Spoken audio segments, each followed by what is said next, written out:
Hola, ¿cómo estás? Antes de empezar a desarrollar el tema que hoy te quiero compartir, quiero dejar algo en claro. En la primera carta de Juan se nos da un mandato, y este mandato dice que Dios nos dio el entendimiento para conocer al que es verdadero. El entendimiento. No podemos conocer a Dios a través de la imaginación. Solo podemos conocer a Dios a través del entendimiento. ¿Y por qué esto es un mandato? Por lo mismo que conversa Jesús con Nicodemo, porque es necesario nacer de nuevo, que es a lo que Spinoza le llama renacimiento. ¿Por qué es importante el renacimiento y en qué consiste? El renacimiento consiste justamente en conocer a Dios.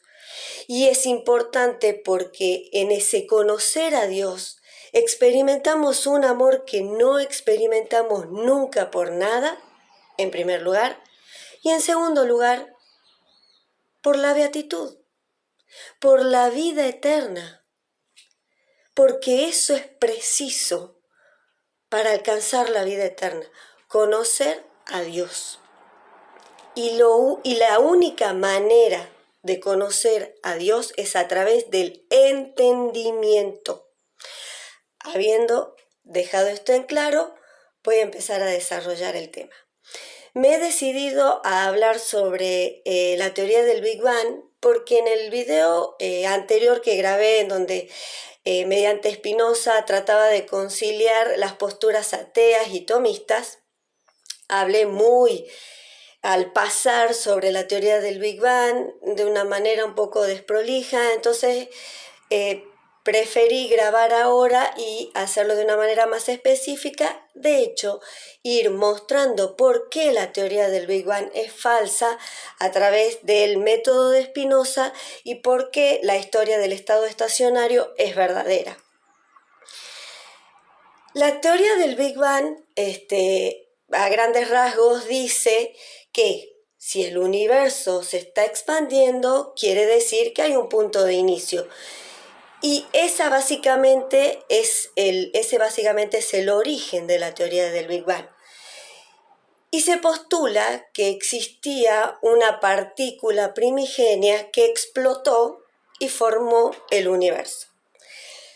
El primer paso del método de Spinoza consiste en distinguir.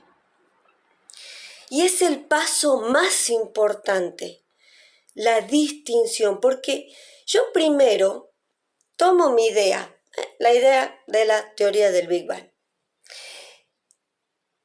y tengo que saber si es necesaria, por lo tanto será existente, y si es imposible, por lo tanto será no existente. Al hablar de la teoría del Big Bang y esto de la partícula primigenia, estoy hablando de algo también que está muy de la mano, que es del Dios trascendental. Y al comprobar la falsedad de la teoría del Big Bang, se comprueba la falsedad del Dios trascendente. Pero el que el Dios trascendente sea falso no implica que Dios no exista. Y eso quiero que quede muy claro. Lo que no existe es un Dios trascendental. Existe un Dios inmanente. Entonces, el primer paso del método de Spinoza, que es distinguir, que es fundamental, puedo distinguir una idea de dos maneras. Puedo saber si mi idea es verdadera o es una certeza de dos maneras. Primero, mi cuerpo lo siente. Cuando yo estoy ante algo verdadero, tengo una sensación corporal. Esa es la sensación de la certeza. ¿Y por qué tengo una sensación corporal cuando estoy ante algo verdadero? Porque si Dios es verdadero, si Dios es verdad, y mediante el entendimiento llegué a algo verdadero, estoy conectando con Dios, y como mi mente y mi cuerpo son uno y lo mismo, lo que mi mente se siente esa certeza, cuando mi mente llega a esa certeza, mi cuerpo también la siente, porque son uno y lo mismo. Esa es una manera. Y la otra manera es que no surgen preguntas. Cuando yo estoy ante una idea verdadera, no surgen preguntas. No hay ningún interrogante. Ahora, cuando yo te hablo de la teoría del Big Bang, cuando te digo que existía una partícula primigenia que explotó y formó el universo, ¿te surgen interrogantes? Apuesto que sí. Y te surgen un montón de interrogantes. ¿De qué estaba formada la partícula? ¿Qué tamaño tenía? ¿Qué existía entonces? ¿Estaba Dios y la partícula? ¿O Dios creó la partícula y luego con su dedo le envió un rayo láser y la hizo explotar y formó el universo? ¿O era Dios la partícula y explotó a sí mismo? ¿Cierto que te surgen un montón de preguntas? ¿Por qué? Porque estamos ante una idea falsa. Del mismo modo podemos preguntar sobre este Dios trascendental. ¿Cómo es este Dios trascendental? ¿Tiene forma humana? No, es un espíritu. Ajá, ¿y el espíritu de qué está constituido? ¿De qué está formado? No es una mente.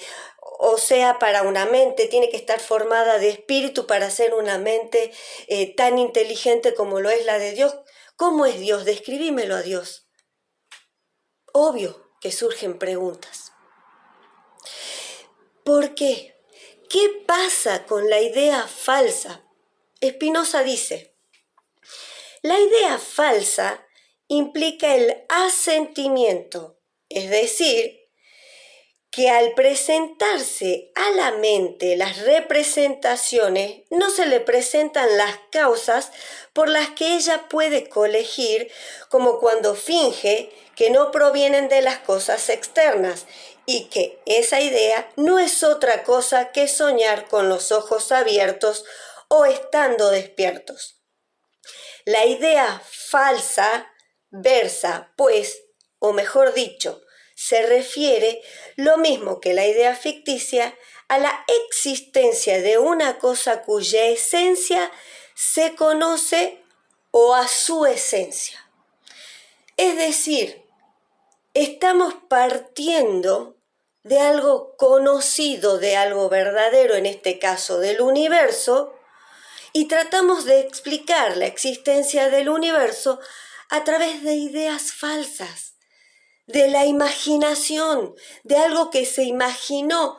Ah, si el universo se expande, quiere decir que tuvo un inicio de ideas imaginarias que surgieron en la imaginación, no surgieron del entendimiento, surgieron de la imaginación. Y estamos tomando como base algo existente y verdadero que queremos justificar con imaginación. Ahora veamos la teoría, y te digo que por eso es tan importante el primer paso del método Spinoza, porque acá se descarta. Simple. Acá estamos ante una idea falsa o verdadera. Estamos ante una idea falsa. Ya está, descartadísima. Ahora veamos la teoría que se pone en el opuesto, la teoría del estado estacionario.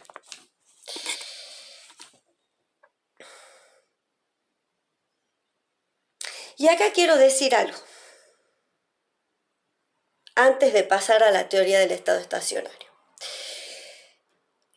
No entiendo, de verdad, no entiendo cómo pueden creer que un Dios trascendente encierre más perfección que un Dios inmanente. ¿Cómo puede ser que un Dios creador tenga más perfección que un Dios que engendra? Porque desde ya te aclaro, es imposible, imposible bajo todo punto de vista que pueda ser creada la vida. La vida solo puede ser engendrada y puede ser engendrada por un ser vivo. El Dios inmanente engendra todo en sí, toda la vida está engendrada en Él, porque Él está vivo. No puede ser un Dios trascendental más perfecto que ese Dios que está engendrando la vida. ¿Y cómo sé que ese Dios engendra la vida? Porque vos estás vivo, porque yo estoy viva. Simple. Ahora sí, pasemos a la teoría del estado estacionario. La teoría del estado estacionario afirma que aunque el universo se expanda, y después al final te voy a hablar de esto, de la expansión del universo, que está hablando de lo mismo que habla la teoría del Big Bang, no cambia su apariencia con el tiempo.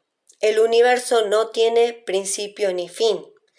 Esto se basa en el principio cosmológico perfecto, el cual establece que en escalas especiales suficientemente grandes, el universo es isotrópico, que sin importar en qué dirección se esté observando, veremos las mismas propiedades del universo, y homogéneo, cualquier punto del universo luce igual y tiene las mismas propiedades que cualquier otro punto dado.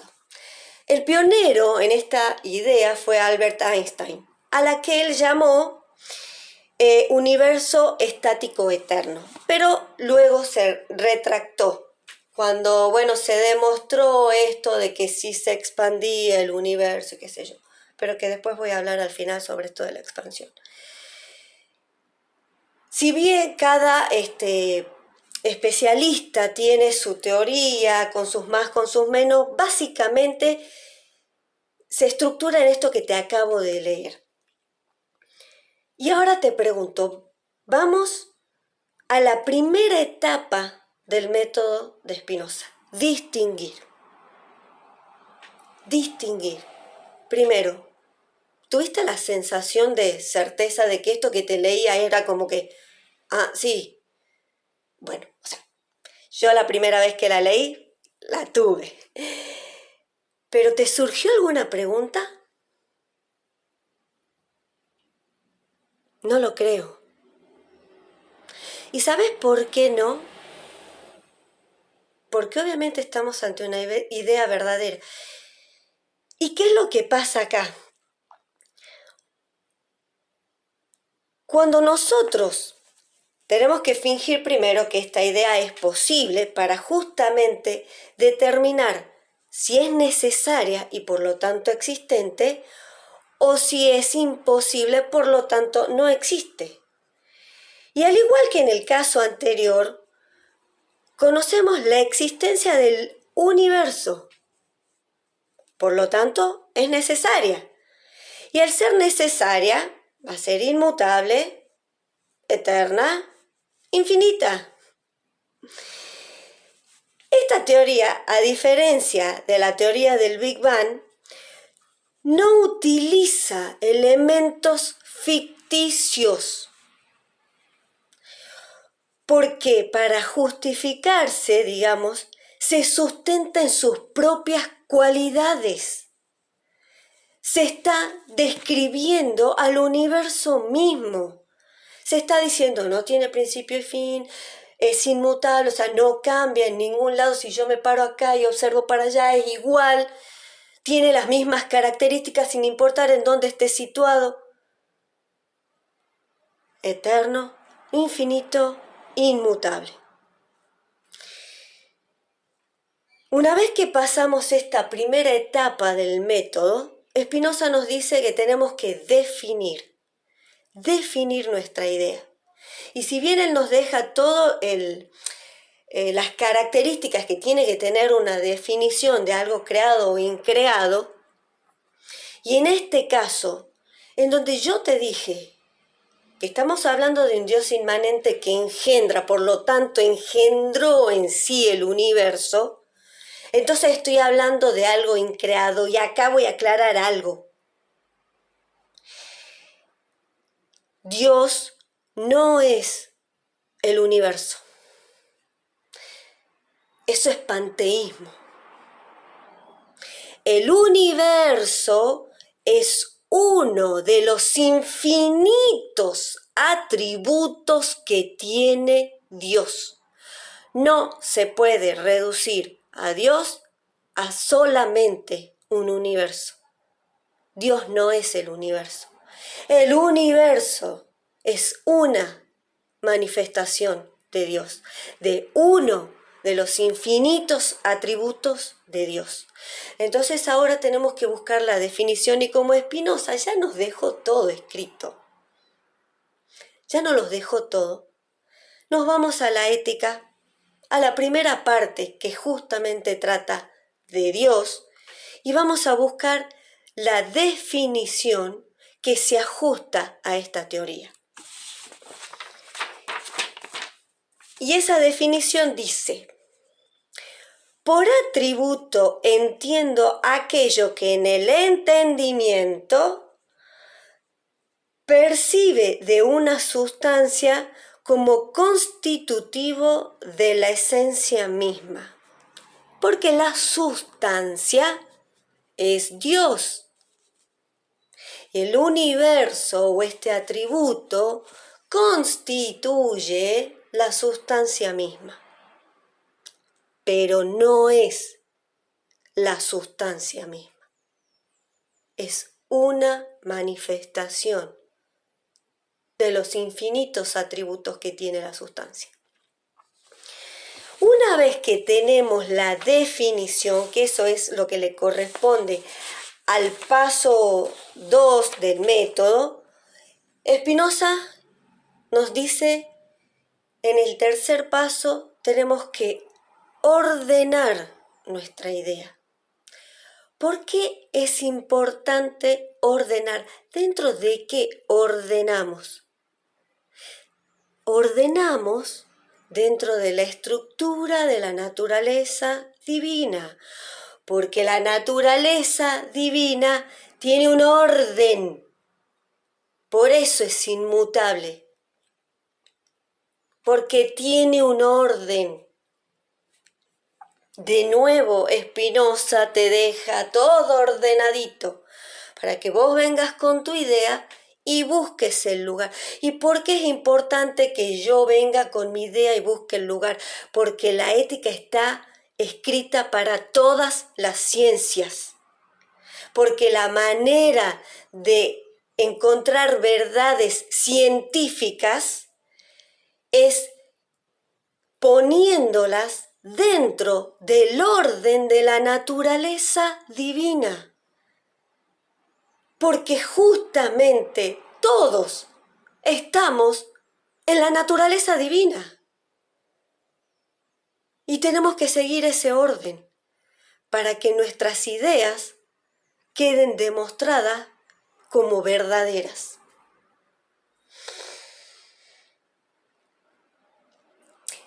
Entonces ahora tenemos que encontrarle el orden dentro de esta estructura divina a donde va nuestra idea. Y el orden le corresponde a la proposición 21 de la primera parte de la ética. Pero te voy a leer la proposición 20 primero, en donde dice: la existencia de Dios y su esencia son uno y lo mismo. Demostración. Dios y todos sus atributos eternos, cada uno de sus atributos expresa la existencia. El universo existe, está expresando la existencia. Por consiguiente, los mismos atributos de Dios que explican la esencia eterna de Dios explican a la vez su existencia eterna. Esto es, aquello mismo que constituye la esencia de Dios, constituye a la vez su existencia. Y así esta y su esencia son uno y lo mismo. Si este atributo del universo existe, está constituyendo la esencia misma de Dios, porque la esencia de Dios es la existencia. Corolario 1. Se sigue de aquí, primero, que la existencia de Dios es, como su esencia, una verdad eterna. Corolario 2. Se sigue segundo, que Dios es inmutable. O sea, que todos los atributos de Dios son inmutables. Y que si mudaran por razón de la existencia, deberían también mudar por razón de la esencia. Esto es, como es por sí notorio, convertirse de verdaderos en falso, lo que es absurdo. El universo es eterno, infinito, inmutable, como todos los atributos de Dios, porque están expresando a Dios mismo, que es eterno, infinito, inmutable. Ahora sí vamos a ir a ubicar nuestra idea del estado estacionario, que se ubica en la proposición 21.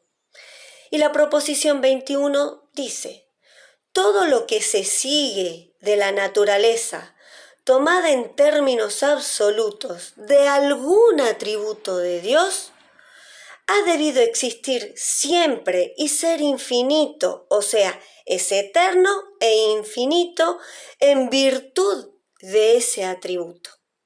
Y no te voy a leer la demostración, porque acá es tan genio Spinoza que la demostración que deja es del otro atributo, del atributo del pensamiento, que quizás es el más complejo y complicado de explicar, y de hecho necesitaría grabar otro video para explicarte este atributo. Porque obviamente Dios es pensamiento también. Si vos pensás y estás en Dios, tu pensamiento tiene por causa a Dios, porque Él es el pensamiento, el entendimiento infinito, eterno e inmutable.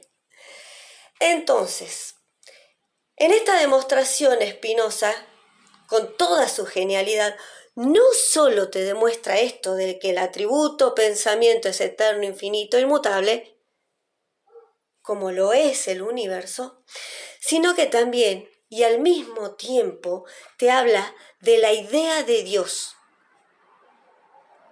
¿De dónde nos viene la idea de Dios? Justamente acá también demuestra Spinoza que la idea de Dios, al igual que el atributo del pensamiento, son eternos, infinitos e inmutables.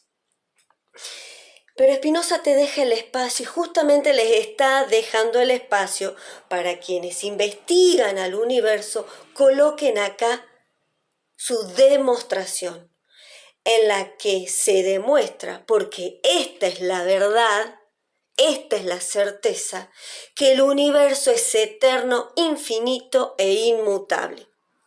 Y acá viene mi cuestionamiento o mi pregunta o mi duda sobre la expansión. Me encantaría que pudieran demostrarme, no que el universo se expande, no nos vayamos tan lejos, que el sistema solar se expande, para que yo pueda creer en la expansión, porque si se expande entonces no sería inmutable. Aunque las observaciones a grandes escalas me digan que es inmutable, pero no sería inmutable. Y para esa demostración tengo que hacerle un pedido, o más bien a cualquier demostración que hagan sobre el universo. No pongan en ninguna demostración el componente tiempo, porque el componente tiempo no existe. El componente tiempo no puede existir en algo que es eterno. Y para que puedan llegar a las demostraciones perfectas, verdaderas, el componente tiempo no puede estar. ¿Y por qué el componente tiempo no existe? ¿Qué es el tiempo entonces? El tiempo es un ente de razón. El tiempo es un ente de razón. ¿Y qué es un ente de razón? Te lo voy a leer.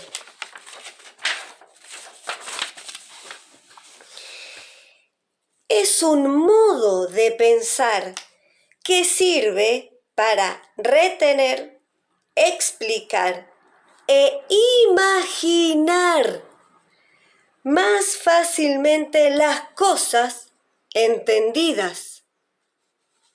Es decir, es una herramienta para nuestro entendimiento. Por lo tanto, no podemos ubicar al universo en un tiempo, ni aunque quiera hacer el cálculo de la expansión. No puede haber un factor tiempo, porque el tiempo no existe, es lo mismo. Para demostrar algo verdadero, estoy usando un componente que es falso. Para demostrar el comportamiento del universo, estoy poniendo un factor que no existe, que es el tiempo. El tiempo es un ente de razón y solamente sirve como herramienta para que yo pueda comprender mejor las cosas. Nada más.